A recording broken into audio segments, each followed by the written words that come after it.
जाबाज किसे कहते हैं, इसका उदाहरण है जयपुर के फायर फाइटर्स, जो अपनी जान को हथेली पर लेकर के दूसरों की जान बचाने के लिए आग के समुंदर में भी कूद पड़ते हैं। आप देख सकते हैं इस वक्त ऐसे ही कुछ जाबाज हमारे साथ मौजूद हैं, चाहे वो विनोद कुमार योगी हो, संतोष हो, गोविंद हो। इन तमाम फायर फाइटर्स के सामने कई चुनौतियां आती हैं, जिनसे पार पाते हुए ये अपने सीएफओ के निर्देशन में उस आग में कूद पड़ते हैं, लोगों की जान बचाते हैं, यहाँ तक कि जानवरों की जान बचाने के लिए भी अपनी जान की परवाह किए बिना आग में कूद पड़ते हैं। इनके सामने कई चुनौतियां आती हैं, इनसे बात करेंगे। उससे पहले सबसे पहले सीएफओ साहब से जुड़ना चाहेंगे।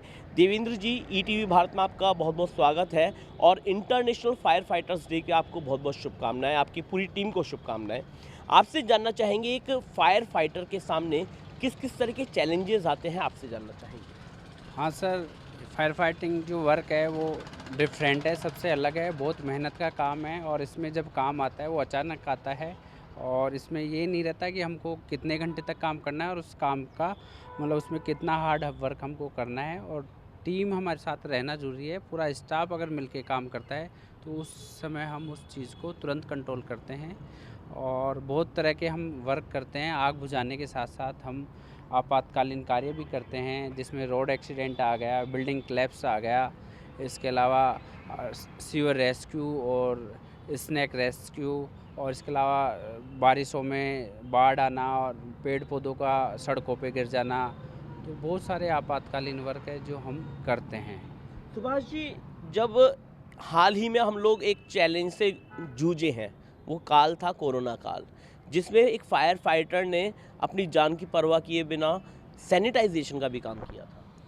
हाँ सर, हमने क्या है कि जहाँ पे हमारे को कोरोना पॉजिटिव मिलता था वहाँ पे हमारी गाड़ियाँ जाती थी और पेशेंट को हॉस्पिटल में लेके जाते थे। वहाँ से डेड बॉडी निकलती थी तो हमारे को शमशान घाट या कब्रिस्तान में गाड़ी भेजते थे और वहाँ पे हमारे को सैनिटाइज करना पड़ता था।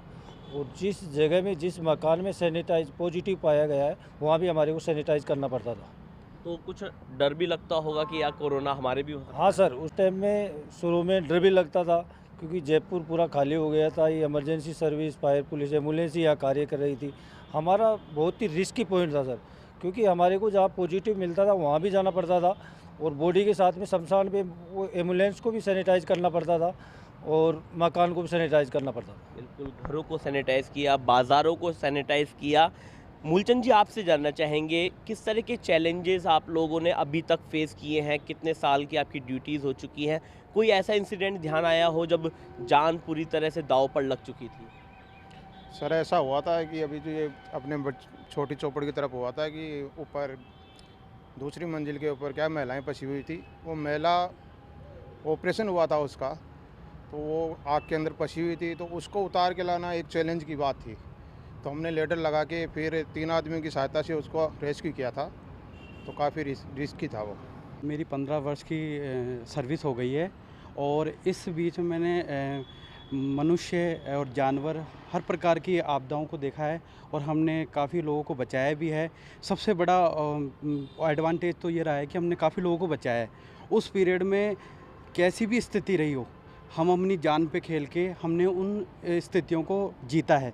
और एक ऐसा ही वाक़या 2013 में हुआ था।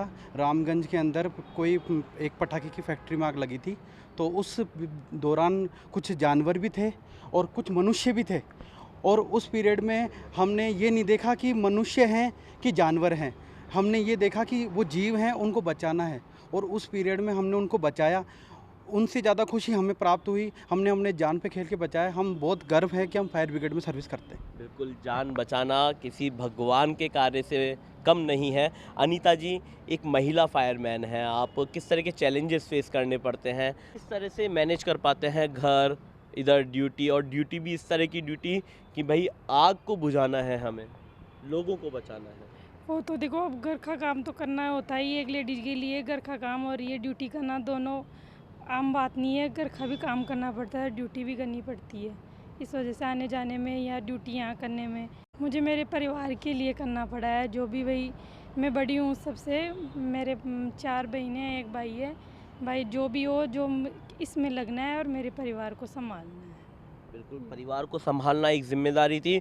अंत में सीएफओ साहब आपसे जानना चाहेंगे, इस तरह की चीज़ों को तुरंत सही करना चाहिए ताकि एक फायर फाइटर्स दूसरों की जान बचाने के साथ साथ खुद को भी सिक्योर महसूस कर सके। सर सबसे पहले तो मैं ये कहूँगा और सर आपके माध्यम से सरकार को भी ये बताना चाहूँगा, हमारे राजस्थान में फायर एक्ट नहीं है। अगर फायर एक्ट बने तो हमारी फायर सर्विस बहुत मजबूत बनेगी। और राजस्थान ही एक ऐसा स्टेट है जो उसका फायर एक्ट नहीं है और अलग से निदेशालय नहीं है, जबकि सभी स्टेटों में, चाहे हरियाणा हो, दिल्ली हो, मध्य प्रदेश हो, गुजरात हो, वहाँ सब जगह फायर एक्ट बन गए। हमारे भी नियम बने, वर्दियों के नियम बने, प्रमोशन कार्मिकों के टाइम पे हों और प्रॉपर इसी चैनल के कार्मिक इसमें काम करें और उन्हीं इसी तरह के मतलब ट्रेनिंग भी होती रहे, बीच बीच में रिफ्रेश ट्रेनिंग भी होती रही इन लोगों की।